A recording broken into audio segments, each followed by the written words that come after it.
Praise the lord. దేవుని నామం పేరిట మీకు అందరికీ వందనములు చెల్లిస్తున్నాను. దేవుని నామమునకు స్తుతులు స్తోత్రములు కలుగునుగాక. ఈ దినం మనం వాక్యాన్ని ప్రారంభించుకునే ముందుగా ప్రార్థన చేసుకుందాం. ఈ గత వారం నుంచి, గత విశ్రాంతి దినం నుంచి ఈ విశ్రాంతి దినం వరకు దేవుడు మనల్ని అందరినీ సజీవ రెక్కల్లో ఉంచి ఆయన్ను స్తుతించే భాగ్యాన్ని, ఆరాధించే భాగ్యాన్ని, కీర్తించే భాగ్యాన్ని, ప్రార్థించే భాగ్యాన్ని ఇచ్చినటువంటి మన పరమ తండ్రి అయిన దేవునికి మనము స్తోత్రాలు చెల్లిస్తూ ప్రార్థన చేసుకుందాం. మీరు కూడా ప్రార్థనలో మీ ప్రతి ఒక్కరి అవసరత కూడా ఆయన కృపా సమృద్ధిలోంచి తీర్చగల శక్తివంతుడు, సమర్థుడు అని నిత్యము మనం కృతజ్ఞత చెల్లించువారుగా ఉండి ప్రార్థిద్దాం. మహాగణుడివి, మహోన్నతుడివి, నీకే స్తుతులు స్తోత్రాలు వందనాలు చెల్లిస్తున్నాం ప్రభా. అవునయ్యా ప్రభా, నిత్యము నువ్వు స్తుతులపై ఆసీనుడు అయిన దేవుడు తండ్రి. అయ్యా ప్రభువా, పరలోక దేవదూతలు నైనా వేలాది దేవదూతలతో నిత్యము కొనియాడబడుతున్నటువంటి మా తండ్రి నీకు స్తోత్రాలు. అయ్యా ఈ భూలోకమంతా కూడా తండ్రి, అయ్యా నీ వెలుగు మార్గంలో జీవిస్తూ అయ్యా నిన్ను స్తుతించాలని, నిన్ను ఆరాధించాలని, నీతో ఉండాలని, నీ రాజ్య వారసులుగా ఉండాలని తండ్రి మీరెంతో మమ్మల్ని ప్రేమిస్తున్నారు తండ్రి. అయ్యా ప్రభా, నీ ప్రేమను గుర్తించకుండా అయ్యా ప్రభా మీరాక్కడ ఆయన ఎంతో సమీపంగా ఉందని గుర్తించకుండా అపవాది కబంధ హస్తాలు ఉంచుకుని ప్రభా చీకటిలోను అంధకారంలోను ఆయన ప్రజలందరినీ ప్రభా ఉంచి ఉన్నాడు ప్రభా. అపవాది శక్తులు, చీకటి శక్తులు, దురాత్మ శక్తులన్నిటి నుంచి యేసుక్రీస్తు నామం పేరట ప్రభా ఇప్పుడే విడుదల కలుగునుగాక. ఏ బంధకాల్లో ఉన్నప్పుడు కూడా ప్రతి ఒక్కరి బంధకాలు ఇప్పుడే తెగిపోవునుగాక ప్రభా. శాంతి సమాధానము కలిగి అయ్యా ప్రభా వినే చెవి, గ్రహించే మనసు ప్రతి బిడ్డకు దయచేయండి. విత్తబడుతున్న వాక్యం నూరంతలుగా ఫలించునుగాక. అయ్యా నన్ను నీ సిలువు చాటును మరుగుపరుచుకుని ప్రభు నన్ను నీ నోటి బూరగా మాత్రమే వాడుకుని సమస్త మహిమ ఘనత ప్రభావాలు మీరే పొందుకోమని నీ ఆత్మశక్తితో బలముతో నన్ను నింపి మీరే నాలో ఉండి మాట్లాడి అయ్యా ప్రభు వింటున్న బిడ్డలను ఆకర్షించుకుని నీ రక్షణ మార్గంలోనికి నడిపించుకుని నీ పరలోక రాజ్య వారసులుగా మీరు చేస్తున్నందుకు నీకే వందనాలు చెల్లిస్తూ సమస్త మహిమ ఘనత ప్రభావాలు మీరే పొందుకోమని మా ప్రభు, మా ప్రియ రక్షకుడైన యేసుక్రీస్తు ప్రభు వారి అతి శ్రేష్టమైన నామంలో ఈ ప్రార్థన సమర్పిస్తున్నాను పరమ తండ్రి. Amen, amen. ఈ దిన మన వాక్యాంశము, దేవుడు పరిపూర్ణుడు కాబట్టి మీరును కూడా పరిపూర్ణులుగా ఉండెదరు అని మన యేసయ్య మనకి నేర్పించి ఉన్నాడు. అయితే కొండ మీద ప్రసంగం మత్తయి సువార్త 5వ అధ్యాయం మొదటి నుంచి మనం 48 వచనాలు చూస్తే 48వ వచనంలో లాస్ట్ వచనంలో మీ తండ్రి పరిశుద్ధుడు కాబట్టి చూద్దాం. మత్తయి సువార్త 5వ అధ్యాయము 48వ వచనం, మీ పరలోకపు తండ్రి పరిపూర్ణుడు గనక మీరును పరిపూర్ణులుగా ఉండెదరు. మన పరలోకపు తండ్రి పరిపూర్ణుడు కాబట్టి మీరు కూడా పరిపూర్ణులుగా ఉండెదరు అని యేసయ్య మనకి మధ్య వ్యక్తిగా, తండ్రికి మనకి మధ్య వ్యక్తిగా ఆయన పరలోకాన్ని చూపించాడు. ఆయన పరలోక మార్గాన్ని మనకి నేర్పించాడు. ఆయనే పరలోకానికి మార్గముగా మనకి చూపించడానికి వచ్చాడు. కాబట్టి యేసయ్య యందు విశ్వాసం ఉంచడం ద్వారా ఆయనే మార్గము, సత్యము, జీవము కాబట్టి ఆయన మార్గంలో మనం నడిచినప్పుడు, ఆయన మాటలకు మనం విధేయత చూపించినప్పుడు తండ్రికి మనల్ని కుమారులుగా చేసి ఉన్నాడు యేసయ్య. యేసయ్య నామం ద్వారానే మనము తండ్రి అయినటువంటి పరలోకపు తండ్రికి మనము కుమారులుగా, కుమార్తెలుగా తీర్చిదిద్దడానికి, పరిపూర్ణులుగా చేయడానికి యేసయ్య ఈ లోకానికి వచ్చాడు. కాబట్టి యేసయ్య యందు మనము విశ్వాసం ఉంచుదాం. రక్షణ పొందుకోకపోతే ఇంకా రక్షణ పొందుకోవాలి. ప్రతి ఒక్కరు కూడా ఆయన యందు విశ్వాసం ఉంచడం ద్వారా మాత్రమే మనము జయించగలుగుతామని ఈ దినం మనం కొండ మీద ప్రసంగం గురించి మనం తెలుసుకుందాం. యేసు ప్రభు వారు ఈ లోకంలో ఉన్నంతకాలం 30 సంవత్సరాలు ఆయన యవనుడుగా మనుషుల దయలో, దేవుని దయలో వర్తిల్లుతూ ఆయన యవన దశలోకి వచ్చిన తర్వాత 3.5 సంవత్సరాలు ఆయన సువార్త ప్రకటించారు. ఒక్క దినము కూడా ఆయన విశ్రాంతి తీసుకోకుండా రాత్రంతా ప్రార్థన చేయడం, పగలంతా సువార్త ప్రకటించడంలో ఎంతో బిజీగా యేసు ప్రభు వారి లోకంలో పనిచేశారు. ఆ కాలంలో ఆయన జనసమూహము, ఆయన వచ్చినప్పుడు జనసమూహం ఆయన వద్దకు వచ్చేవారు.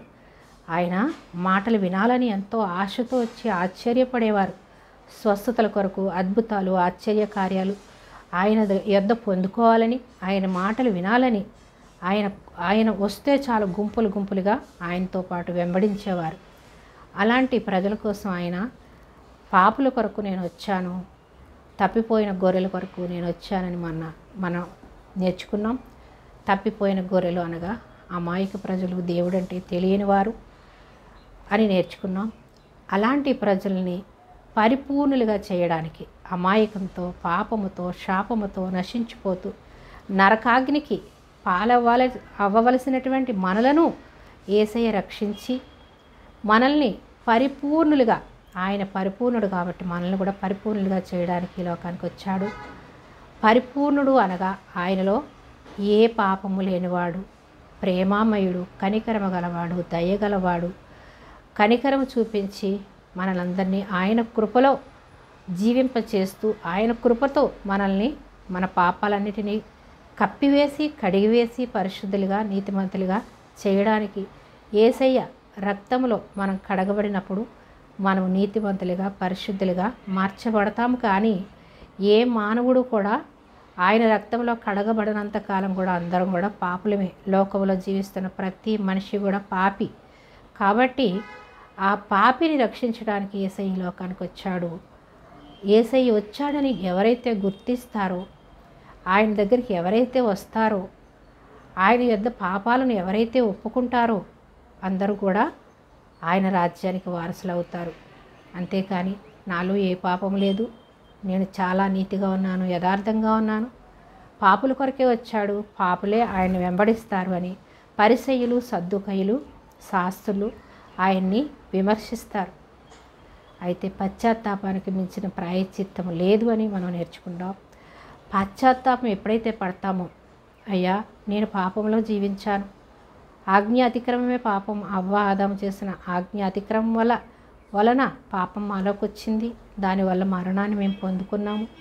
కాబట్టి మా పితరులు చేసినటువంటి పాపములను క్షమించడానికి, మమ్మలను విడిపించడానికి ఈ లోకానికి వచ్చావు యేసయ్య. కాబట్టి మమ్మల్ని క్షమించు ప్రభువా, మమ్మల్ని విడిపించు ప్రభువా అని ఎవరైతే ఆయన దగ్గరకు వస్తారో అందరిని కూడా విడిపించడానికి యేసయ్య సమర్థుడు. సర్వలోకమునకు ఆయన సర్వ సృష్టికి సువార్త ప్రకటించడానికి వచ్చాడు. సర్వ సృష్టికి సువార్త ప్రకటించమన్నాడు అంటే సర్వలోకమును ఆయన ప్రేమిస్తున్నాడు. ఆయన లోకమును ప్రేమిస్తున్నాడు, ఒకరిని ఇద్దరిని కాదు.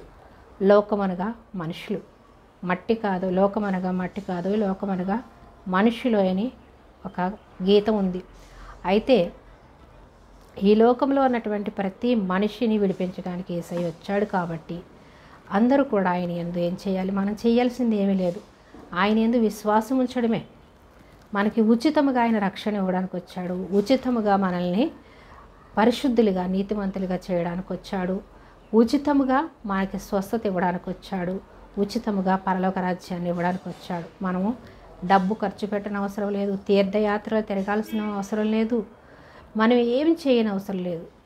ఆయన మాటకు విధేయత చూపిస్తే చాలు. మనం ఆయన మాటకు విధేయత చూపడం అనగా వాక్యానికి లోబడమే, యేసయ్య యందు విశ్వాసం ఉంచడమే, యేసయ్య మన పాపాలను క్షమిస్తాడని నమ్మడమే మనం చేయాల్సింది. అదొక్క పని చేస్తే మనము ఈ లోకంలో ఉన్నటువంటి అపవాది తంత్రాలన్నిటినీ జయించగలుగుతాం. లేకపోతే ఎవరి తరం కాదు, ఈ లోక పాపములో మనం పుట్టాము, ఈ లోక పాపంలో జీవిస్తున్నాము, ఈ లోక పాపం మనల్ని అంటించుకుని మనం జీవిస్తున్నాం. కాబట్టి ఆ లోక పాపాన్ని మనకు మనంగా తీసుకోలేము. యేసయ్య రక్తంలో ఎవరైతే కడగబడతారో వారిలోనికి పరిశుద్ధాత్మ దేవుడు వచ్చి వాళ్ళని నీతిమంతులుగా పరిశుద్ధులుగా మార్చుతాడు. ఎప్పుడు మారుస్తాడు? పాపముతో నిండినటువంటి మన హృదయాలను పరిశుద్ధముగా ఆయన మారుస్తాడు. అయితే ఎలా మార్చబడతాము? ఆయన ఆత్మ మనలో ఉంటాడు కాబట్టి మన పాపాలను ఒప్పింపచేస్తాడు. అంతేకాని మనం పాపాలను విడిచిపెట్టిన తర్వాత ఆయన దగ్గరికి వద్దాం, నేను పాపంలో ఉన్నాను కాబట్టి నేను అర్హుడు కాదు అని అనుకుంటూ ఎవరైతే ఇంకా దేవుని దగ్గరికి రాకుండా వెనుకబడుతున్నారో వాళ్ళందరూ కూడా తెలుసుకోవాలి. ఏమని? ఆయన దగ్గరికి వచ్చినప్పుడు, ఆయన యొద్ద మనం పశ్చాత్తాపడినప్పుడు ఆయన విడిపించగల శక్తిమంతుడు. మన పాపాలను విడిపించి మనలో పరిశుద్ధాత్మ నుంచి ఆ పరిశుద్ధాత్మ మనలో ఉన్నటువంటి పాపాలను ఒప్పింపచేసి విడిపించి అపవాది తంత్రాలన్నిటినీ లయపరచడానికి వచ్చాడు యేసయ్య.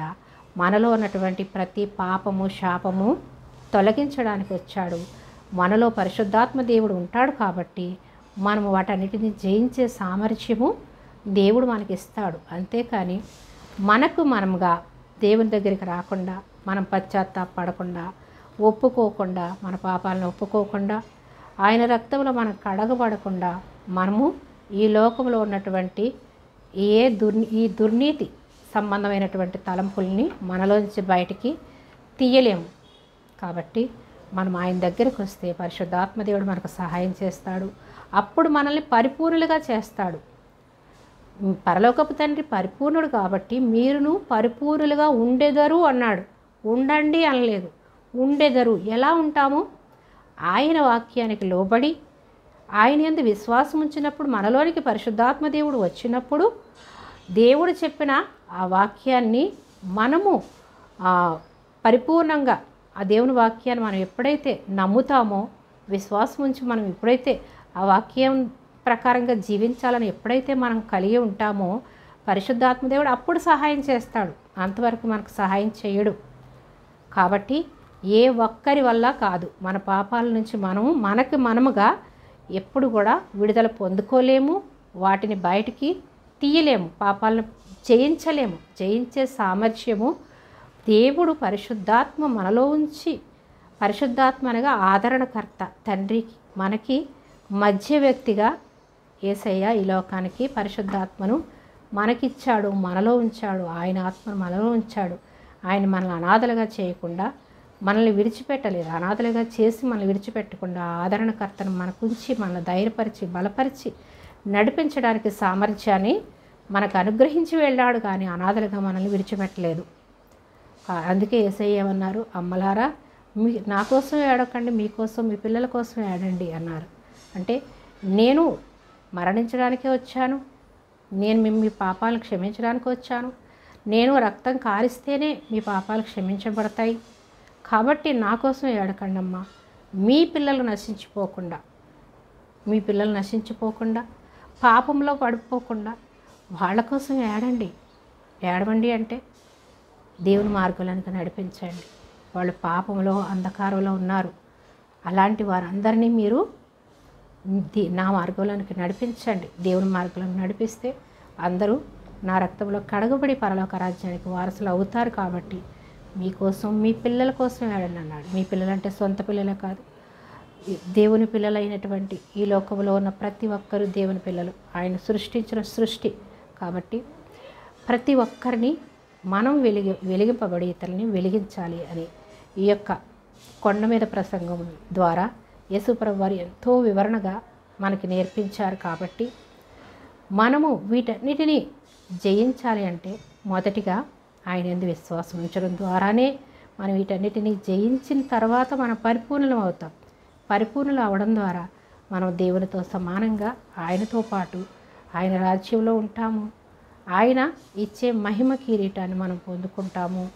మహిమ వస్త్రాలు ధరించుకొని నిత్యము యుగయుగాలు తరతరాలు దేవునితో పాటు దేవుని రాజ్యంలో ఉంటాము. అట్టి అర్హత, అట్టి ధన్యత మనకు అనుగ్రహించి ఉన్నాడు.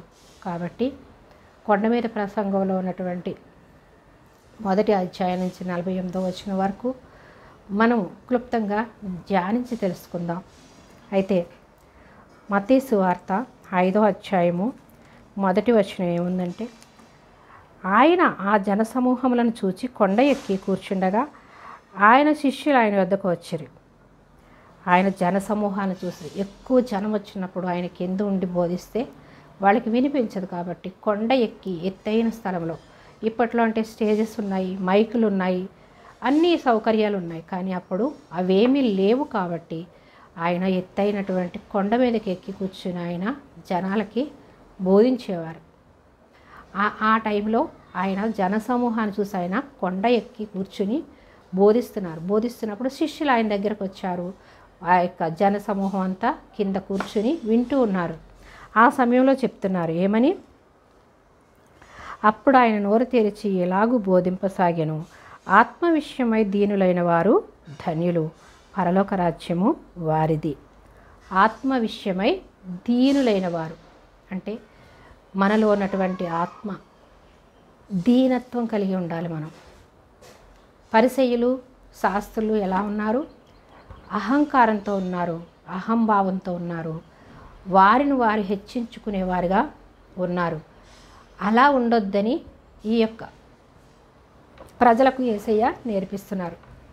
ఎలా ఉండాలి? దీనత్వం కలిగి ఉండాలి. అప్పుడు ఆయన నోరు తెరిచి బోధించున్నారు. ఆత్మ విషయమై దీనులైన వారు ధన్యులు.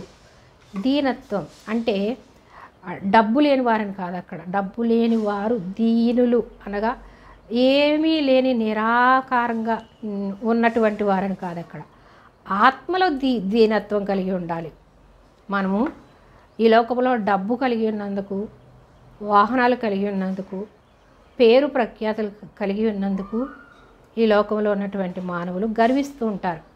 అలాగే పరిసయ్యులు, సద్దూకయ్యులు, యూదులందరూ కూడా, మత బోధకులందరూ కూడా ఏం చేస్తున్నారు? మంచి పేరు ప్రఖ్యాతులు గాంచిన వాళ్ళంతా అహంకారంతో వాళ్ళని వాళ్ళు హెచ్చించుకుంటూ మేము నీతిమంతులము, అందరూ పాపులు అంటూ వారిని చిన్న చూపు చూస్తూ ఉన్నారు. అలాంటి వారి కొరకు యేసయ్య బోధిస్తున్నాడు. ఏమని? ఆత్మ విషయమై దీనులైన వారు ధన్యులు, అలాంటి వారిది పరలోక రాజ్యం. ఎంత డబ్బున్నా కానీ ఆత్మలో దీనత్వం కలిగి ఉండాలి. తగ్గింపు, వినయము, విధేయత. మనము యేసయ్యను కలిగి ఉన్నందుకు మాత్రమే అతిశయించాలి, కానీ ఈ లోకంలో దేనిని బట్టి అతిశయించేవారుగా కాకుండా ఉండాలని, ఆత్మలో దీనత్వం కలిగి ఉండాలని. దీనత్వం కలిగి ఉన్నప్పుడు మనం ఇతరుల్ని క్షమించగలుగుతాం. క్షమించాలి అంటే మనలో ప్రేమ ఉండాలి. తండ్రి పిల్లల్ని ఎంతగా ప్రేమిస్తాడు? సొంత తండ్రి, ఈ లోకంలో ఉన్నటువంటి తండ్రి పిల్లల్ని ఎంతగానో ప్రేమిస్తాడు. ఆయన కటువుగా ఉండొచ్చు తండ్రి, ఒక్కొక్కసారి తండ్రి కటువుగా ఉంటాడు, కానీ ప్రేమతో వాళ్ళని మంచి మార్గంలో అనేటటువంటి మనసుతో వాళ్ళతో కఠినత్వంగా ఉంటారు. కానీ ఆ తండ్రికి ఎంతో ప్రేమ ఉంటుంది పిల్లల మీద. అలాగే ఈ లోకంలో ఉన్నటువంటి తల్లి తండ్రి పిల్లల్ని ఎంతగానో ప్రేమిస్తారు కదా. అలాగే పరలోకపు తండ్రి మనల్ని ఎంతో ప్రేమిస్తున్నాడు అని మనం గుర్తించినప్పుడు ఇతరులు మనము ప్రేమిస్తాం. ప్రేమ ఉన్నప్పుడే ఇతరులు మనం క్షమించగలుగుతాం, ఇతరుల ఎడల దయ చూపిస్తాం, దీన మనసు కలిగి ఉంటాం. కానీ దేవుని ప్రేమ మనలో లేకపోతే మనం ఇతరులు క్షమించలేం. తండ్రి ప్రేమించినట్టుగా మనము ప్రేమించాలి. తల్లిలా తండ్రిలా ఆయన మనల్ని ప్రేమిస్తున్నాడు. కాబట్టి మనము కూడా ఇతరుల్ని దయ చూపించేవారుగా మనం ఉండాలి, ఇతరుల్ని క్షమించేవారుగా ఉండాలి మీరు అని ఆయన మాదిరికరంగా ప్రజలను ప్రేమించి ఆయన చూపించి ఎలా ఉండాలో కూడా నేర్పిస్తున్నాడు ప్రజలకి. దీనులైన వారి ధన్యులు, పరలోక రాజ్యము అలా వారిది, అలాంటి వారిది పరలోక రాజ్యం అంటున్నాడు. అహంకారము, గర్వము, కోపము, ద్వేషము, అసూయలు, కక్షలు ఉంటే పరలోక రాజ్యానికి వారసులు కాలేరు. అందుకే మనకు మనంగా రక్షింపబడలేము, మనకి మనంగా వీటన్నిటినీ బయటికి పంపించలేము. అసూయలు, కక్షలు, ద్వేషము, కోపము ఇవన్నీ ఎవరి? అపవాది తలంపులు. అపవాది తలంపులు మనం కలిగి ఉంటే పరలోక రాజ్యానికి వారసులం కాలేము. తండ్రి తలంపులు కలిగి ఉండాలి, యేసయ్య ఆలోచనలు కలిగి ఉండాలి, యేసయ్యను కలిగి జీవించాలి, యేసయ్యలాగా మనము ఇతరులను క్షమించగలగాలి. ఆయన సిలువ వేసినప్పుడు కూడా తండ్రి వీరేం చేస్తున్నారో వీరెరుగరు కనుక వీరిని క్షమించు తండ్రి అని ప్రార్థన చేశాడు. ఎందుకు? తండ్రి ప్రేమను ఆయన చూశాడు, తండ్రితో పాటు ఉన్నాడు, తండ్రి ప్రేమను ఈ లోకంలో చూపించడానికి వచ్చాడు. కాబట్టి ఆయన క్షమించగలిగాడు. ఆయన క్షమించగలిగాడు అంటే మనం కూడా ఆయన పిల్లలం కాబట్టి మనం కూడా క్షమించగలిగేవారుగా మీరు మారాలి. మీరు పరిపూర్ణులుగా నాలాగా తండ్రిలాగా మీరు మారాలి అని యేసయ్య నేర్పిస్తున్నాడు. అయితే దుఃఖపడువారు ధన్యులు, వారు ఓదార్చబడుదురు. సాత్వికులు ధన్యులు, వారు భూలోకమును స్వతంత్రించుకుందురు. దుఃఖపడువారు ధన్యులు అనగా మనం ఈ లోకంలో కష్టాలు పడుతూ ఉన్నాము కదా, మనం ధనియులు అని కాదు. ఈ లోక సంబంధమైనటువంటి కష్టాలు పడుతుంటే మనం ధనియులు అని కాదు. ఈ లోక సంబంధమైనటువంటి కష్టాలు, శ్రమలు అందరికీ వస్తాయి. విశ్వాసులకి వస్తాయి, దేవుని యందు విశ్వాసం ఉంచినటువంటి అన్యజనులకి వస్తాయి. ఈ లోక కష్టాలు ఉన్నాయి కాబట్టి మనం ధనియులు అని అనుకోవడం కాదు. ఈ లోకంలో దేనిని బట్టి మనం కష్టపడాలి, దేనిని బట్టి మనం దుఃఖపడాలి అంటే, ప్రభువా నన్ను ఈ లోకంలో పాపంలో నశించిపోకుండా, నిత్య నరకాగ్నికి పాలవకుండా నన్ను పరిశుద్ధురాలుగా, నీతిమంతురాలుగా చేయడానికి వచ్చావు యేసయ్యా. ఇంత ధన్యత నాకు ఇచ్చావు ప్రభువా, ఎంతోమందికి లేని రక్షణ నాకు ఇచ్చావు, నన్ను నీ పరలోక రాజ్య వారసుడిగా చేసుకున్నావయ్యా, నీకే స్తోత్రాలు ప్రభువా అని పశ్చాత్తాపంతో కూడినటువంటి దుఃఖం ఉండాలి. దావీదు మహారాజు 51వ కీర్తనలో ఆయన పశ్చాత్తాపడతాడు. బత్షెబాతో చేసిన పాపాన్ని బట్టి ఆయన పశ్చాత్తాపడినప్పుడు ఆయన క్షమించబడి మళ్ళీ ఆయన రాజుగా పరిపాలిస్తాడు ఎన్నో సంవత్సరాలు. దావీదు వంశంలోంచి యేసయ్య ఈ లోకానికి వస్తాడు. దావీదు సింహాసనం ఎప్పుడు నిలిచి ఉంటుందని దావీదుని ఆశీర్వదించాడు. అయితే పశ్చాత్తాపడితే దేవుడు మనల్ని క్షమిస్తాడు. పశ్చాత్తాపంతో కూడినటువంటి దుఃఖం ఉండాలి, కానీ ఈ లోక సంబంధమైన దుఃఖం కాదు. ఈ లోక సంబంధమైన దుఃఖాన్ని తొలగిస్తాడు. మనం ఎప్పుడైతే పశ్చాత్తాపంతో కూడినటువంటి దుఃఖంతో ఆయన యొద్ద మనం ప్రార్థిస్తామో మనకి నెమ్మది, సమాధానం దయచేస్తాడు. ఎందుకు? ఈ లోకంలో శ్రమలు, చులకన శ్రమలు కొద్ది కాలమే ఉంటాయి. ఇవి మనకి శాశ్వతం కాదు. ఈ లోకంలో మనం జీవించినంత కాలం ఆయన యందు భయభక్తులు కలిగి మన పాపాలు ఒప్పుకొని ఎప్పుడైతే మనము ఆయన కొరకు దుఃఖించేవారుగా ఉంటామో, ఆయన సువార్త ప్రకటించడానికి ఎన్నో శ్రమలు, శోధనలు అనుభవించారు శిష్యులు. వాళ్ళు ధన్యులు, ఎందుకంటే వారి లోకంలో ఎన్నో దుఃఖాలు, కష్టాలు అనుభవించారు. పౌలు అనుభవించాడు. వాళ్ళని 12 మంది శిష్యుల్ని కూడా చంపారు, కానీ వారిగా చనిపోలేదు. దేవుని సువార్త ప్రకటించడం కొరకు వాళ్ళు హతసాక్షులైపోయారు. అటువంటి దుఃఖం గురించి యేసయ్య చెప్తున్నాడు. కానీ ఈ లోక సంబంధమైన దుఃఖం కాదు. ఈ లోక సంబంధమైన దుఃఖాల్ని తీగల శక్తిమంతుడైన సమాధానాన్ని ఇస్తాడు. ఈ లోకంలో దుఃఖం మనకి దుఃఖంలాగే కనిపించదు. ఈ లోకంలో కష్టం మనకి కష్టంగా కనిపించదు. ఇప్పుడు యేసయ్యని కలిగి మనం ఉన్నప్పుడు, యేసయ్యతో మనం ఎప్పుడు కూడా మమేకమై ఉన్నప్పుడు ఆయన మనలో ఉంటాడు, ఆయన మనతో ఉంటాడు, మనకి నెమ్మదినిస్తాడు, ఆయన సమాధానాన్ని ఇస్తాడు మనకి. యోహాను సువార్త 14వ అధ్యాయము 23-24 చెప్తున్నాడు.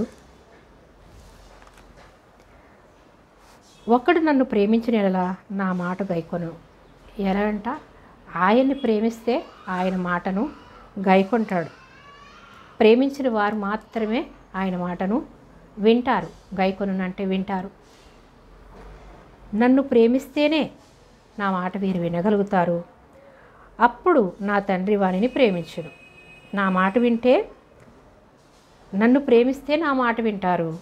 విన్నప్పుడు ఏం చేస్తాడంట? ఒకడు నన్ను ప్రేమించిన వాడు నా మాట గైకొను, అప్పుడు నా తండ్రి వానిని ప్రేమించును. యేసయ్య మాట వింటే, యేసయ్యను ప్రేమిస్తే అప్పుడు తండ్రి మనల్ని ప్రేమిస్తాడట.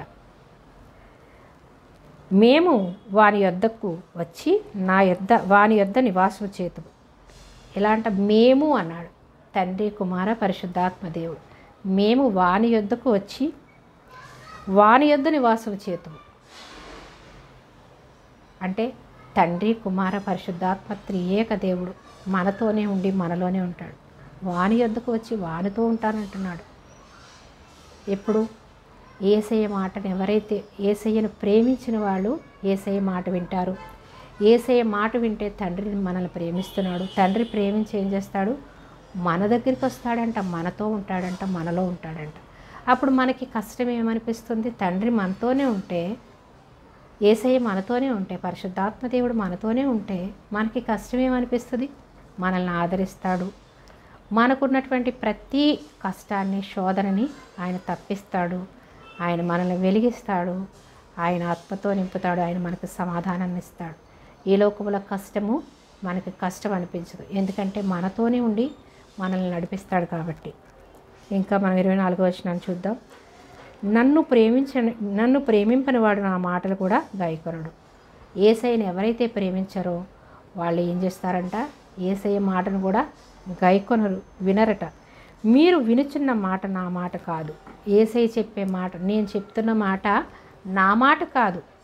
ఇప్పుడు నేను చెప్తున్న మాట నా మాట కాదు, దేవుని మాట. దేవుని మాట మనం వినాలి.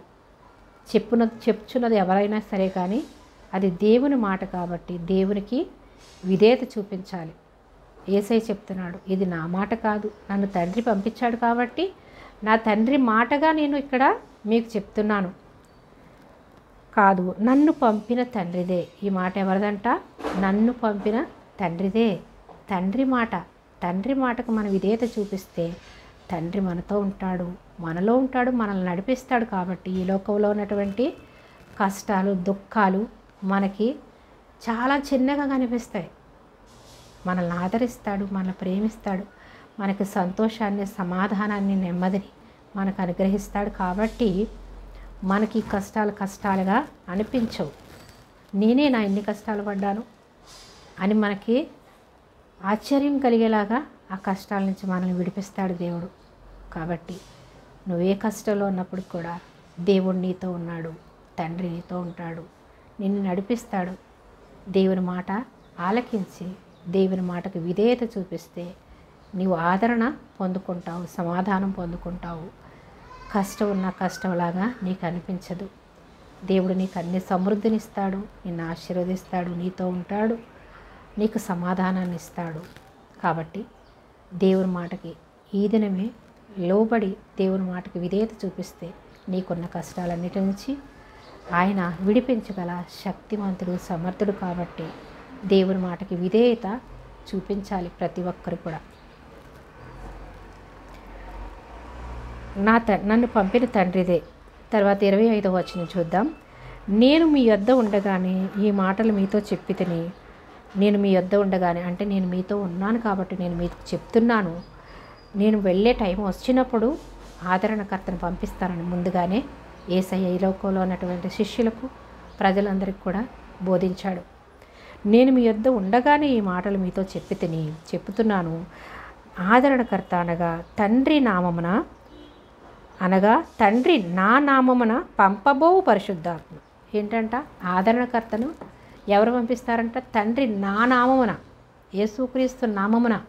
అందుకే మనం యేసుక్రీస్తు నామములో అపవాది శక్తులన్నీ లయమైపోవనుగా. కానీ యేసుక్రీస్తు నామం పేరట మనం ఏమి అడిగినా, వేటిని గద్దించినా వాటన్నిటి నుంచి తొలగిస్తాడు, మనల్ని విడిపిస్తాడు, మనల్ని రక్షిస్తాడు.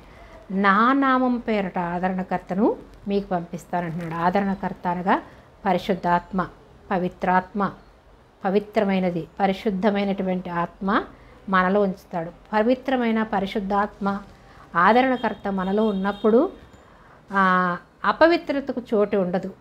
మనలో అపవిత్రమైనటువంటి తలంపులు మనము కలిగి ఉంటాము. ఎప్పుడు ఈ లోకంలో జీవించిన ప్రతి మానవుడిలో, చంటి పిల్లలో మనం చూసినా కూడా మనం చూస్తాం స్వార్థము, అసూయలు, కక్షలు, కోపము, ఇవన్నీ కూడా చిన్నపిల్లలు మనం చూస్తాం. ఎందుకంటే ఈ లోకంలో జీవించినటువంటి ప్రతి మనిషి, ఈ లోకంలో పుట్టిన ప్రతి ఒక్కరిలో కూడా అపవాది తలంపులే ఉంటాయి. కాబట్టి పవిత్రుడైనటువంటి దేవుడు పరిశుద్ధాత్మను మనలో ఉంచినప్పుడు, పవిత్రాత్మను మనలో ఉంచినప్పుడు అపవిత్రమైనటువంటి తలంపులన్నిటి నుంచి, అపవాది శక్తులన్నిటి నుంచి మనల్ని విడిపిస్తాడు, మనల్ని పవిత్రులుగా చేస్తాడు. కాబట్టి ఆదరణకర్త నా నామం పేరట తండ్రి మీకు ఆదరణకర్తను పంపిస్తాడు అంటున్నాడు. ఆదరణకర్త అనగా తండ్రి నా నామమున పంపబోవు పరిశుద్ధాత్మ సమస్తమును మీకు బోధించి నేను మీతో చెప్పిన సంగతులన్నిటినీ మీకు జ్ఞాపకం చేయను. ఏం చేస్తాడంట? సమస్తాన్ని మనకి ఏం చేస్తాడు?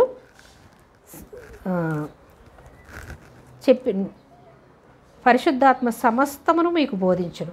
పరిశుద్ధాత్మ మనకి బోధిస్తాడు. మనం అందుకే వాక్యం వింటున్నా, పరిశుద్ధాత్మ దేవ నాకు సహాయం చేయండి, అపవాది శక్తులన్నిటి నుంచి లయపరిచి నాయన వినే చెవి, గ్రహించే మనసు నాకు దయచేయి ప్రభువా అని వినాలి. వాక్యం చదివేటప్పుడు పరిశుద్ధాత్మ దేవ ఈ వాక్యాన్ని నేను ధ్యానిస్తూ ఉండగా నీ పరలోక మర్మాలు నాకు బయలుపరచండి. ఈ లోక సంబంధమైనటువంటి అపవిత్రతను అంతటినీ తొలగించి నీ పరిశుద్ధాత్మ శక్తితో నన్ను నింపి నన్ను నీ వాక్యం అర్థమయ్యే విధంగా నన్ను బలపరచండి ప్రభువా, నాకు నేర్పించండి ప్రభువా అని మనం ఎప్పుడైతే ప్రార్థన చేసి దేవుని వాక్యాన్ని వింటామో ప్రార్థిస్తామో అప్పుడు మనకి పరిశుద్ధాత్మ దేవుడు మనకి సహాయం చేస్తాడు. అందుకే ఏం చెప్తున్నాడు, పరిశుద్ధాత్మ సమస్తమును మీకు బోధించి మనకి బోధిస్తాడు. మనం ఈ దినం నేను నిలబడి వాక్యం చెప్తున్నానంటే నేను కాదు, పరిశుద్ధాత్మ దేవుడు నాలో ఉండి నాకు సమస్తాన్ని బోధించి నేను మీతో చెప్పిన సంగతులన్నిటినీ మీకు జ్ఞాపకం చేస్తాడు. మీరు వింటున్నటువంటి ప్రతి మాట కూడా మీకు సమయాన్ని బట్టి మీకు జ్ఞాపకం చేస్తాడట. మనం చెప్తున్నామంటే మనం నిలబడితే చాలు, పరిశుద్ధాత్మ దేవుడు మనలో ఉండి మనకు సహాయం చేస్తాడు, మనకు బోధిస్తాడు, మనతో ఉండి నడిపిస్తాడు. అలాగే విని విడిచిపెట్టేవారుగా ఉండకుండా పరిశుద్ధాత్మ దేవుడు మనకి సహాయం చేస్తాడు. ఎలా? మనకి జ్ఞాపకం చేస్తాడంట. మనం మర్చిపోతూ ఉంటాం, దేవుని కార్యాలు మర్చిపోతాం, దేవుని ప్రేమను మర్చిపోతాం, దేవుడు చేసినటువంటి అద్భుతాలు ఆశ్చర్య కార్యాలు మర్చిపోతూ ఉంటాం. కానీ మనలో ఉన్న పరిశుద్ధాత్మ దేవుడు ఏం చేస్తూ ఉంటాడంట, మనకి జ్ఞాపకం చేస్తూ ఉంటాడంట. జ్ఞాపకం చేయను, శాంతి మీకు అనుగ్రహించి వెళుచున్నాను అంటున్నాడు. నా శాంతిని మీకు అనుగ్రహిస్తాను అంటున్నాడు. పరిశుద్ధాత్మ దేవుడు మీకు అనుగ్రహిస్తాడు, శాంతిని మీకు అనుగ్రహిస్తాను అంటున్నాడు. అందుకే దుఃఖపడేవారు ఈ లోక సంబంధమైనటువంటి దుఃఖం కాదు, దేవుని గురించినటువంటి దుఃఖం ఉండాలి, పశ్చాత్తాపంతో కూడిన దుఃఖం ఉండాలి.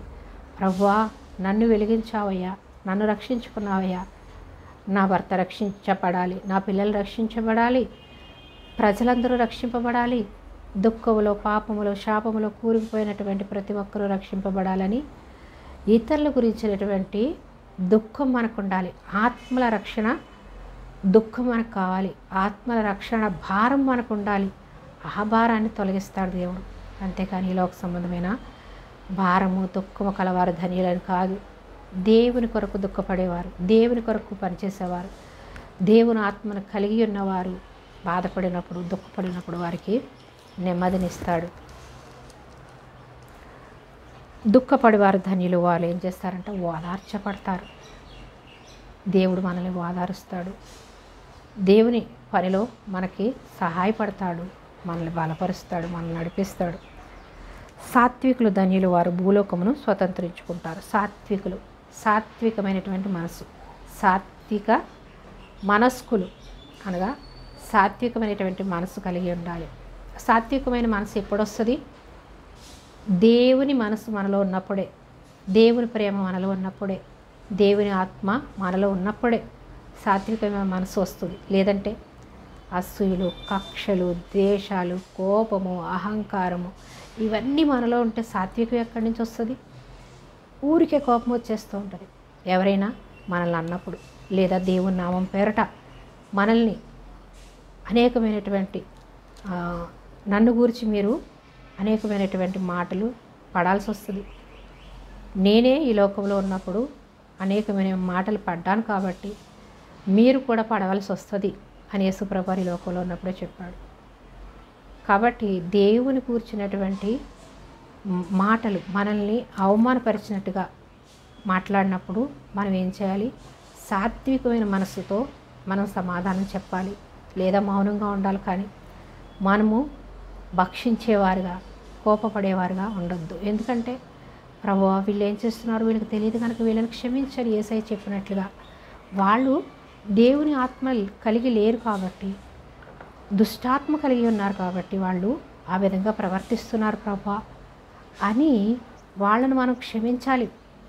క్షమించి సాత్వికం గల మనసుతో మనము వాళ్ళని ప్రేమించాలి అని దేవుడు మనకు నేర్పిస్తున్నాడు. అటువంటి మనసు కలిగి ఉండాలి. నా మనసు మీరు కలిగి ఉండాలి. కానీ ఈ లోక సంబంధమైనటువంటి శాస్త్రులు పరిసయ్యులు ఎలా ఉన్నారు? నీతిమంతులు అని వాళ్ళను బట్టి వాళ్ళు అతిశయిస్తున్నారు, వాళ్ళను బట్టి వాళ్ళు గర్వంతో ఉన్నారు.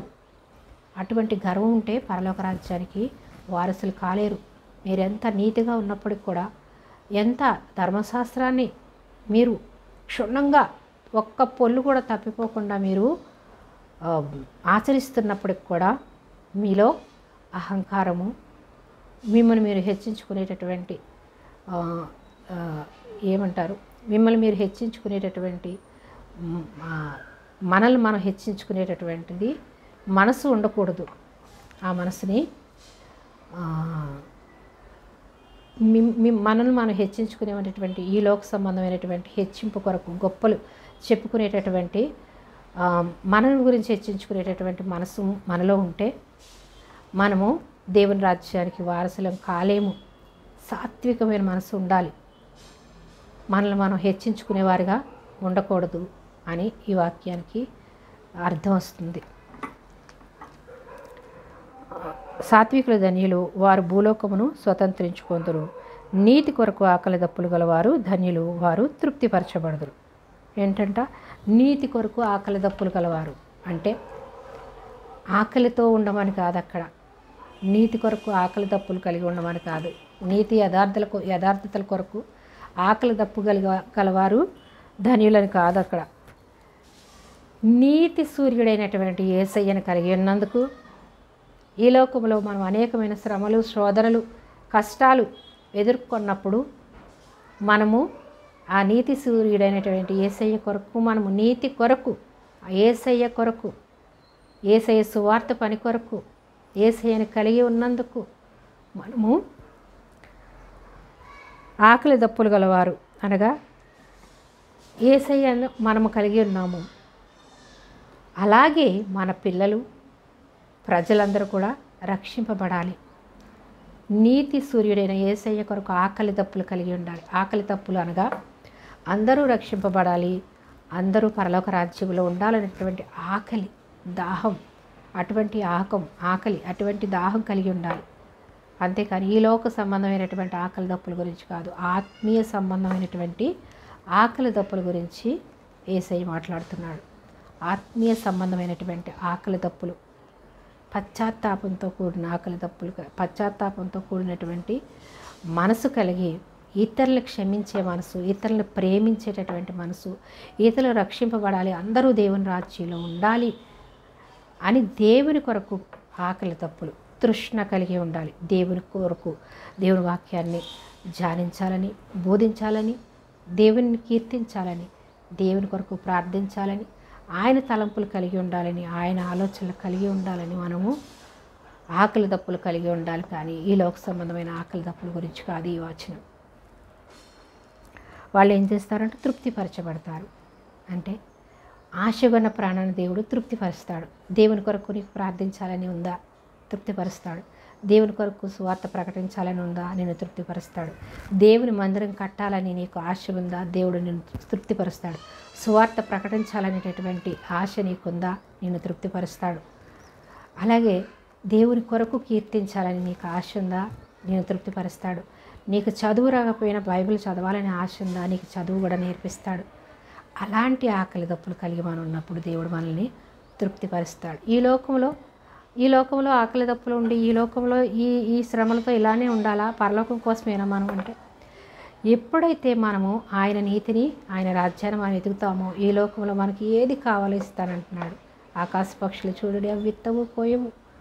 మీరు ఆయన నీతిని, ఆయన రాజ్యాన్ని మొదట వెతకండి, అప్పుడు మీకు అవన్నీ ఇస్తానంటున్నాడు. ఈ లోకంలో జీవించడానికి ఆయన అన్నీ ఇస్తాడు. ఎందుకంటే ఈ లోకంలో మనకి ఏది అవసరమో ఆయన ముందుగానే ఎరిగి అన్నీ మనకు సమకూర్చిన తర్వాతే ఈ మానవుడు నిర్మించాడు. కాబట్టి ఆయన నీతిని, ఆయన రాజ్యాన్ని మనం వెతికితే, నీతి సూర్యుడైన యేసయ్యందు విశ్వాసం ఉంచి పరలోక రాజ్యానికి వారసులంగా ఉండాలంటే ఆయన చెప్పిన మాటకి లోబడి మనం విధేయత చూపిస్తే మనము పరలోక రాజ్యానికి వారసులు అవుతాం. ఈ లోకంలో మనకు కావలసిన ప్రతిదీ కూడా ఆయన మనకి సమయానికి సమకూరుస్తాడు. మనకి ఈ లోకంలో ఏది అవసరమో కూడా మనకు అనుగ్రహిస్తాడు. ఆయన మనకి తృప్తినిస్తాడు, సంతోషాన్ని ఇస్తాడు, సమాధానాన్ని ఇస్తాడు. దేవుని కొరకు కలిగినటువంటి ఆకలి దప్పులు, దేవుని సువార్త నిమిత్తం ఆకలి దప్పులు అని మనం గ్రహించాలి. అయితే వాళ్ళని దేవుడు తృప్తిపరుస్తాడు. వారు ధన్యులు అనగా పరలోక రాజ్యానికి వారసులు. ఈ లోక సంబంధమైనటువంటి ధన్యత కాదు, పరలోక రాజ్యంలో ఉండేటటువంటి ధన్యతను మనం పొందుకుంటాం. హృదయ శుద్ధి గలవారు ధన్యులు, వారు దేవునిని చూచెదరు. హృదయం శుద్ధిగా ఉండాలి. హృదయం ఎప్పుడు శుద్ధిగా ఉంటుంది? పవిత్రమైనటువంటి పరిశుద్ధాత్ముడు మనలో ఉన్నప్పుడే మన హృదయం శుద్ధిగా ఉంటుంది. అంతేకాని కల్మషంతో కూడినటువంటి అపవాది శక్తులతో, అపవాది తలంపులతో, దుష్టుని తలంపులు కలిగి మనం ఉంటే మనము ధన్యులం కాలేము, దేవుని రాజ్యానికి వారసులం కాలేము. హృదయ శుద్ధి కలవారు ధన్యులు, దేవుని కుమారులు. వారు ఎలా అంట? దేవుని కుమారులు అనబడదురు. దేవుని కుమారులు అనబడాలి అంటే శుద్ధ హృదయం కలిగి జీవించాలి. ఒక పాట ఉంటుంది, శుద్ధ హృదయము కలుగు చేయమా నాలోన నాలోన అని మనం పాట పాడతాం. శుద్ధ హృదయం ఎప్పుడు కలుగు చేస్తాడు?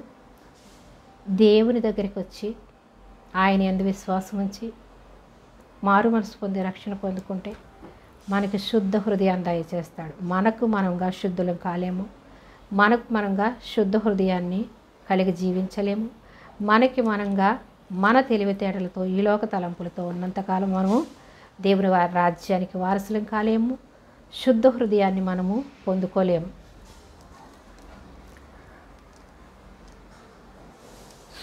శుద్ధ హృదయ శుద్ధి కలవారు ధన్యులు, వారు దేవుని చూచెదరు. సమాధానపడేవారు ధన్యులు, వారు దేవుని కుమారులు అనబడుదురు. సమాధానపడేవారు ధన్యులు, వారు దేవుని కుమారులు అనబడుదురు. సమాధానం ఎక్కడి నుంచి వస్తుంది? మనలో ప్రేమ ఉన్నప్పుడే సమాధాన పడతాం. మనలో కక్షలు, కోపము, అసూయలు, ద్వేషాలు ఉంటే మనల్ని ఎవరైనా ఏమన్నా అన్నప్పుడు మనం సమాధానం కలిగి ఉంటామా? తిరిగి కొట్లాడతాం. తిరిగి కొట్లాడడం వల్ల ఏమవుతుంది? అక్కడ అంతకంతకు గొడవలు పెరిగిపోయి ఆ గొడవల వల్ల అనేకమైనటువంటి నష్టాలు పొందుకుంటాము. చివరికి ప్రాణాలు పోయే పరిస్థితి కూడా వస్తుంది. కాబట్టి ఎవరైనా మనల్ని కోపంతో తిట్టినా మనం ఏం చేయాలి? సమాధానం కలిగి ఉండాలి. సమాధానం అంటే సాత్వికం గల మనసుతో, దేవుని ప్రేమ మనలో ఉన్నప్పుడే అది సాధ్యం అవుతుంది. దేవుని ప్రేమ మనలో లేనప్పుడు, దేవుని ఆత్మ మనలో లేనప్పుడు మనం సమాధాన పడలేము. నన్నే అంటారా, నేనెందుకు పడాలి, వాడెంతటి వాడు, అదెంతటిది, నన్నే అంటుందా అనేటటువంటి అహంతో మనము పోట్లాడతాం. పోట్లాడడం వల్ల ఏమవుతుంది? గొడవ పెద్దదవుతుంది. దానికి దేవుడు అల్లరికి కర్త కాదు, సమాధానానికి కర్త, శాంతికి కర్త. ఆయన శాంతి ఇవ్వడానికి వచ్చాడు. నా శాంతిని మీకు ఇవ్వడానికి వచ్చానన్నాడు. యోహాను సువార్త 14:26 చూసాం. శాంతిని మనకి ఇవ్వడానికి వచ్చాడు. నా శాంతిని మీకు అనుగ్రహించడానికి వచ్చానంటున్నాడు. ఆయనకు శాంతికి కర్త, ప్రేమ చూపించడానికి వచ్చాడు. కాబట్టి ఆయన శాంతి మనలో ఉండాలంటే ఆయన మనం ప్రేమించాలి. ఆయన ప్రేమించాలంటే దేవుని మాటకు మనము విధేయత చూపించాలి. దేవుని వాక్యానికి లోబడి జీవించాలి. అప్పుడే ఆయన ప్రేమ ఉంటుంది. అప్పుడే మనము సమాధానాన్ని పొందుకుంటాం. సమాధానపరచుబడువారు ధన్యులు, సమాధానపరచువారు ధన్యులు, వారు దేవుని కుమారులను బదులు. వాళ్ళు సమాధానం పొందుకోవడమే కాకుండా ఇతరులను కూడా సమాధానపరిచేవారుగా ఉంటాము. దేవుని ప్రేమ మనలో ఉన్నప్పుడు, ఇతరులను ప్రేమించినప్పుడు మన ప్రేమను బట్టి వాళ్ళు మారిపోతారు. వాళ్ళు మనం తిట్టినప్పుడు వాళ్ళు సమాధానపరచబడతారు. మనం సమాధానం కలిగి ఉంటే ఇతరులు సమాధానంతో ఉంటారు. వాళ్ళు ఏంటంటే ధన్యులు, దేవుని కుమారులు అనబడదురు. దేవుని కుమారులు అనగా యేసయ్య ఈ లోకంలో ఎంతో సాత్వికాన్ని చూపించాడు, ఆయన ప్రేమను చూపించాడు. యేసయ్య దేవుని కుమారుడు కాబట్టి మనము కూడా యేసయ్యను పోలి నడుచుకోవాలి. యేసయ్యను ఉమ్ములు ఊసినా, సిలువ వేసినా కూడా ప్రభువా వీళ్ళని క్షమించి అన్నాడు. తండ్రి వీరేం చేస్తున్నారో తెలియదు కనుక వీరిని క్షమించి అన్నాడు. అటువంటి కనికరం గల మనస్సు మనకున్నప్పుడు దేవుని కుమారులం ఎప్పుడవుతాము? యేసయ్యను పోలి నడుచుకున్నప్పుడే దేవుని కుమారులం అవుతాం. అప్పుడే మనం పరలోక రాజ్యానికి వారసులం అవుతాం. అంతేకాని మనం చాలా నీతిగా యథార్థంగా ఉన్నాము, పాపుల్లాగా లేము, వాళ్ళలా లేము, వీళ్ళలా లేమని సద్దూకయ్యులు, పరిసయ్యులు విమర్శిస్తారు. ఈ పాపిలా నేను లేను, నేను చాలా యథార్థంగా ఉన్నాను, నేను ఉపవాసం ఉంటున్నాను, నేను 10వ భాగాన్ని ఇచ్చేస్తున్నాను. దేవుడు ఏమంటున్నాడు? బలియు అర్పణ కోరట్లేదు ఆయన. నేను డబ్బులు ఇచ్చేస్తున్నాను కాబట్టి నన్ను దీవించేస్తాడు అనుకుని మన హృదయం అంతా కూడా అహంకారంతో, గర్వంతో అసూయలతో కక్షలతో ఉన్నప్పుడు మనం 10వ భాగం ఇస్తున్నా నాకు అవసరం లేదంటున్నాడు. నేను బలియు అర్పణ కోరట్లేదు, విరిగి నలిగిన హృదయాన్ని నేను లక్ష్య పెడతానంటున్నాడు. విరిగి నలిగిన హృదయం అనగా దేవుని ప్రేమ చూపించేవారు, దేవుని మనస్సు కలిగి జీవించేవారు. ఈ యొక్క కొండ మీద ప్రసంగంలో యేసుప్రభు వారు చెప్పినటువంటి ఈ యొక్క మాటలన్నిటినీ కూడా మనము సంపూర్ణంగా విధేయత చూపించినప్పుడు మనం అప్పుడు పరిపూర్ణం అవుతాం తండ్రి వలె. అంతేకాని మన ఊరికే పరిపూర్ణం కాలేం, మనకు మనంగా పరిపూర్ణం కాలేం. దేవుని మాటకు విధేయత చూపించినప్పుడు, దేవుని ప్రేమించినప్పుడు, ఆయన మాటకి మనం గైకొన్నప్పుడు, ఆయన మాటకి విధేయత చూపించినప్పుడు మాత్రమే మనము పరిపూర్ణం అవుతాం. అప్పుడే మనము పరలోక రాజ్యానికి వారసులం అవుతాం. కానీ ఈ లోకంలో మనల్ని మనం హెచ్చించుకుంటూ స్వార్థంతో ఉండి మనల్ని మనం హెచ్చించుకుంటూ, మనల్ని మనం ప్రేమించుకుంటూ, మన పిల్లల్ని మనం ప్రేమించుకుంటూ ఇతరులను ప్రేమించలేని మనసు మనలో ఉందంటే అది దేవుని మనసు కాదు. అంటే ఇతరులు ఏదైనా సమస్యలో ఉన్నప్పుడు, మనం చేయగలిగే పరిస్థితిలో ఉన్నప్పుడు మనము వారికి సహాయం చేయాలి. అంతేకాని వాళ్ళు త్రాగుడు కోసం మనం డబ్బులు అడిగితే వాళ్ళని డబ్బులు ఇచ్చి మనం పాడు చేయకూడదు. వాళ్ళు ఏమైనా అలాంటి చెడు తలంపుల కొరకు, చెడు పనులు చేయడానికి మనల్ని డబ్బులు అడిగారనుకో, మనం వాళ్ళకి ఇచ్చి వాళ్ళని ఎంకరేజ్ చేయమని కాదు. మనము వాళ్ళు ఏ కష్టంలో ఉన్నారో ఆ కష్టంలో మనం సహాయపడితే వాళ్ళకి ఎంతో ఆదరణ కలుగుద్ది అన్నప్పుడు మనం తప్పకుండా వాళ్ళకి చెయ్యగలిగి ఉన్నప్పుడు మనం సహాయం చేయాలి. అంతేకాని వాళ్ళు పాడవడానికి ఇవ్వమని కాదు. అక్కడ ఇవ్వగలిగి కూడా నువ్వు చెయ్యి వెనక్కి తీసుకోవద్దు అంటున్నాడు. ఇవ్వగలిగే స్తోమత నీకున్నప్పుడు, వాళ్ళ కష్టంలో ఉన్నప్పుడు, ఆ కష్టంలో నువ్వు సహాయం చేసినప్పుడు వాళ్ళకి నెమ్మది కలుగుద్ది. అంటే నువ్వు సహాయం చేయడం ద్వారా వాళ్ళు నెమ్మది పొందుకుంటారు. కాబట్టి అటువంటి సహాయం చేయమంటున్నాడు. సమాధానపరచువారు ధన్యులు, వారు దేవుని కుమారులు అనబడుదురు. నీతి నిమిత్తము హింసింపబడి వారు ధన్యులు, పరలోక రాజ్యం వారు. నీతి నిమిత్తము అంటే దేవుని నీతి వాక్యాన్ని ప్రకటించడం కొరకు, యేసయ్య కొరకు మనము హింసింపబడినప్పుడు, మనల్ని ద్వేషించినప్పుడు, మనల్ని అవమానపరిచినప్పుడు, మనల్ని అపహసించినప్పుడు, అలాగే శిష్యుల్ని హతసాక్షులుగా చేసినప్పుడు వాళ్ళు ధన్యులు. హతసాక్షులు అయిపోయారు దేవుని కొరకు, దేవుని సువార్త ప్రకటించడం కొరకు వాళ్ళు హతసాక్షులుగా మార్చబడ్డారు. వాళ్ళంతా కూడా ధన్యులు. పరలోక రాజ్యంలో వాళ్ళు 12 సింహాసనాల మీద మీరు నాతో పాటు ఉంటారు అని యేసయ్య వాళ్ళకి చెప్తాడు.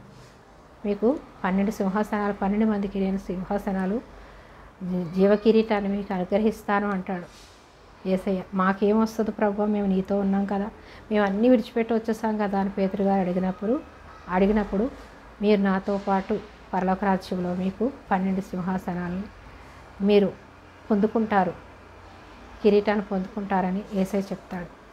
అలాగే నీతి కొరకు మనం హింసింపబడినప్పుడు, యేసయ్య కొరకు మనం బాధలు, కష్టాలు, శ్రమలు, శోధనలు పడినప్పుడు దేవుడు మనల్ని ధన్యులుగా పరలోక రాజ్య వారసులుగా చేస్తాడు. నీతి నిమిత్తము హింసింపబడి వారు ధన్యులు, పరలోక రాజ్యము వారిది. నా నిమిత్తము కింద చెప్పాడు చూడండి, నీతి నిమిత్తము హింసింపబడిన వారు ధన్యులు అన్నాడు. కింద మళ్ళీ మనము 11వ వచనం చూస్తాము. నా నిమిత్తము జనులు మిమ్మల్ని నిందించి హింసించినప్పుడు, యేసయ్య నిమిత్తం, యేసయ్యను కలిగి ఉన్నందుకు. యేసయ్య ఒక మతం, అదొక క్రైస్తవ మతము.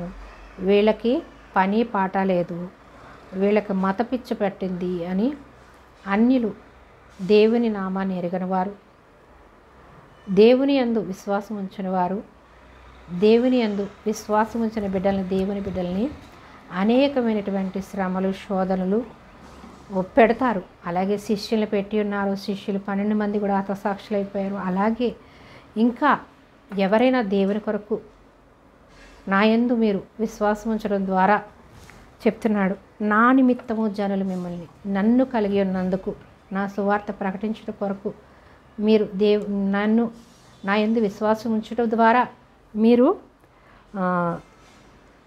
జనులు మిమ్మల్ని నిందించి హింసించి మీ మీద అబద్ధముగా చెడ్డ మాటలు ఎల్ల పలికినప్పుడు మీరు ధన్యులు. మన మీద ఏంటంటే అబద్ధముగా చెడ్డ మాటలు ఎల్లా పలికినప్పుడు మీరు ధన్యులు అంటున్నాడు. అంటే వీటన్నిటి నుంచి జయించినప్పుడు మనము పరిపూర్ణం అవుతాం. దేవుడు పరిపూర్ణుడు ఎలా అయ్యాడు? దేవునిలో పాపము లేదు, ఆయన పవిత్రుడు పరిశుద్ధుడు కాబట్టి ఆయన పరిపూర్ణుడు, ఏ పాపము లేనివాడు.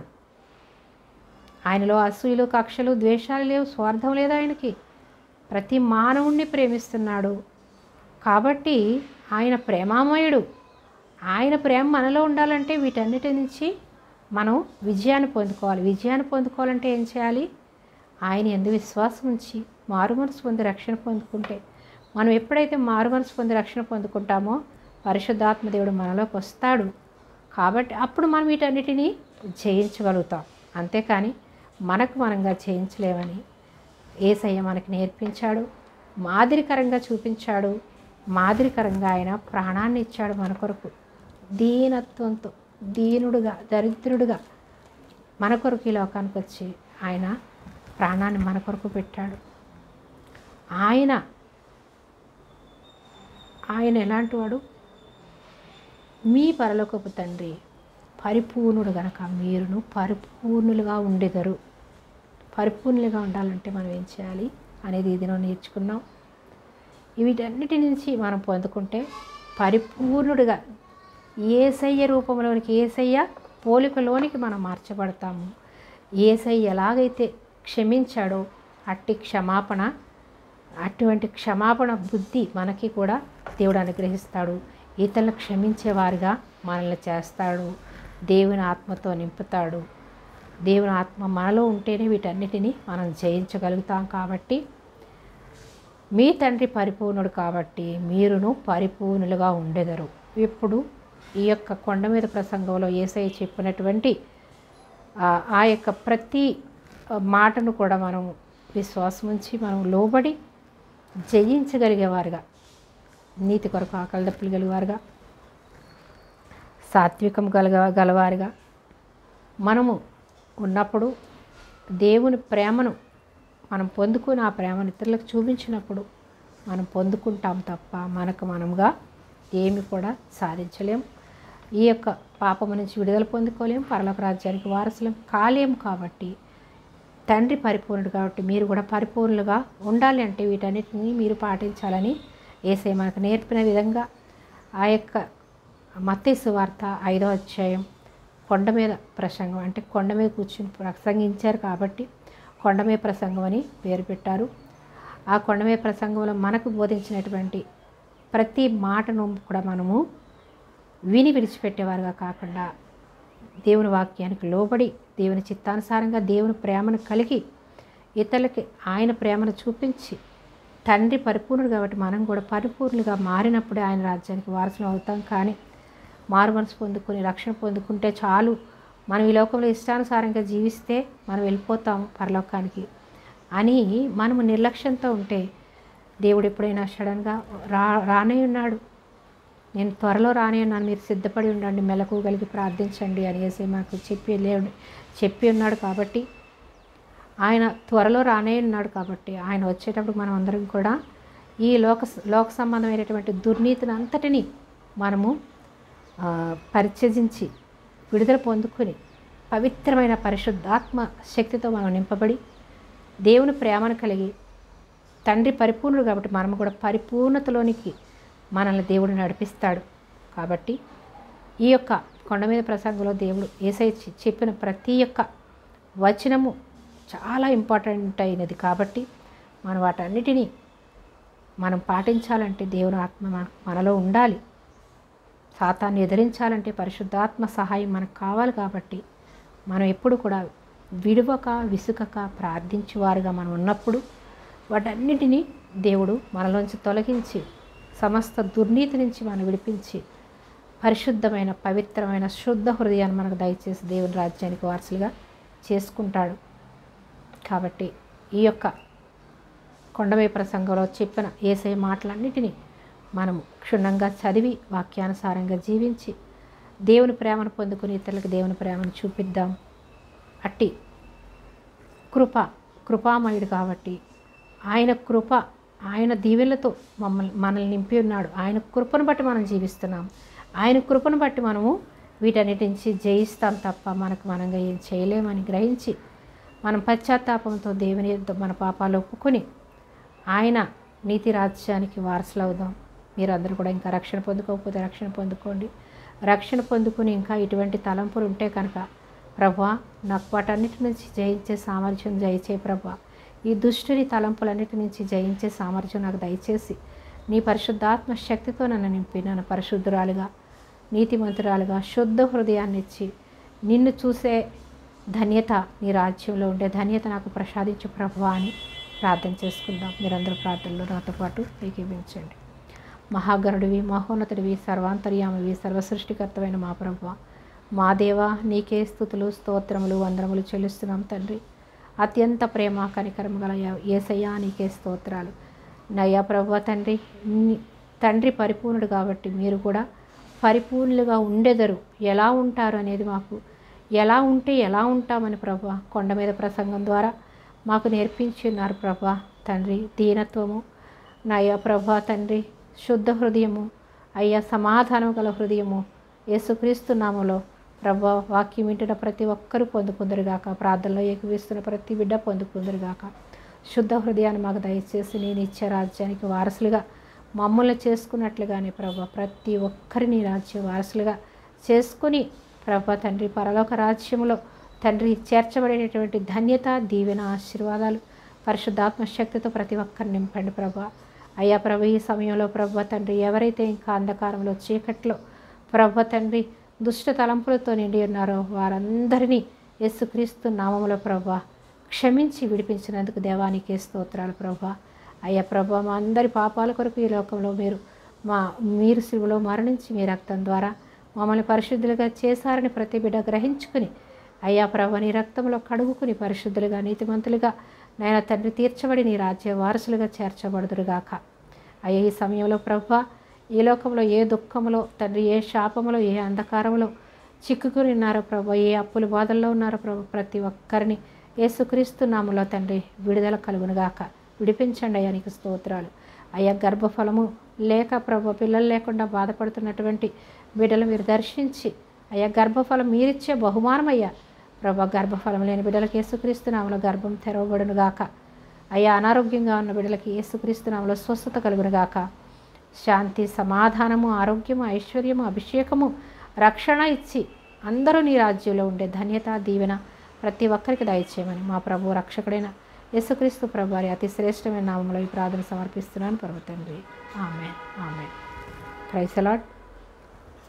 మీరందరూ కూడా దేవుని వాక్యాన్ని విని విశ్వాసంలో బలపడి ఉన్నారని, దేవుని యేసయ్య రక్తంలో మీ పాపములు కడుగుకుని పరిశుద్ధులుగా నీతిమంతులుగా తీర్చబడ్డారని, పరలోక రాజ్య వారసులుగా చేర్చబడ్డామని ప్రతి ఒక్కరూ నమ్మి విశ్వాసముతో ప్రార్థించండి. తప్పకుండా మనం అందరూ దేవుని రాజ్యంలో ఉంటాం. ఆయన రాకడలో మనమందరూ కూడా మహిమ శరీరాన్ని దాల్చుకుని ఆయనతో పాటు ఎత్తబడతాం.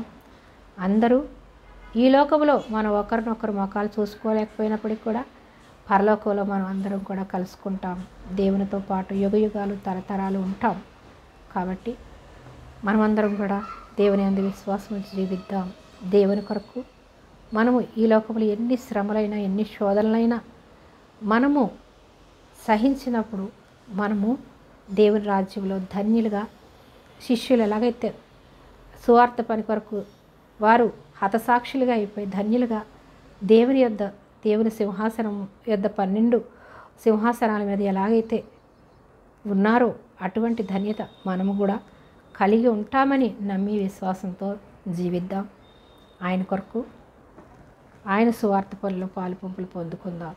విన్న వాక్యం మీరు విని విడిచిపెట్టేవారుగా కాకుండా మీరు విని ఎలాగైతే బలపడి ఉన్నారో అలాగే మీ సహోదరులు, స్నేహితులు బలపడాలని, ఇంకా అంధకారంలో చీకట్లో రక్షణ లేకుండా నశించిపోతున్నటువంటి వారికి ఈ యొక్క సువార్త ఈ వీడియోని మీరు షేర్ చేసి సువార్త పనిలో మీరు కూడా పాలుపంపులు పొందుకుని బడా నమ్మకమైన దాసురాలా అనిపించుకునేలాగా మీరు ధన్యులుగా దేవుని రాజ్యంలో ఉండాలని మనస్ఫూర్తిగా మిమ్మల్ని అందరినీ వేడుకుంటున్నాను. మరొక వాక్యాంశంతో మళ్ళీ కలిసేంతవరకు తండ్రి అయిన దేవుని ప్రేమ, కుమారుడైన యేసుక్రీస్తు ప్రభువారి కృప, పరిశుద్ధాత్మ దేవుని అన్యోన్య సహవాసం ఇప్పుడు ఎల్లప్పుడూ సకల పరిశుద్ధులతోనూ సకల సంఘాలతోనూ అలాగే మనతో మన పిల్లలతో మన కుటుంబాలతో నిత్యము తోడై ఉండునుగాక. ఆమేన్. Praise the lord.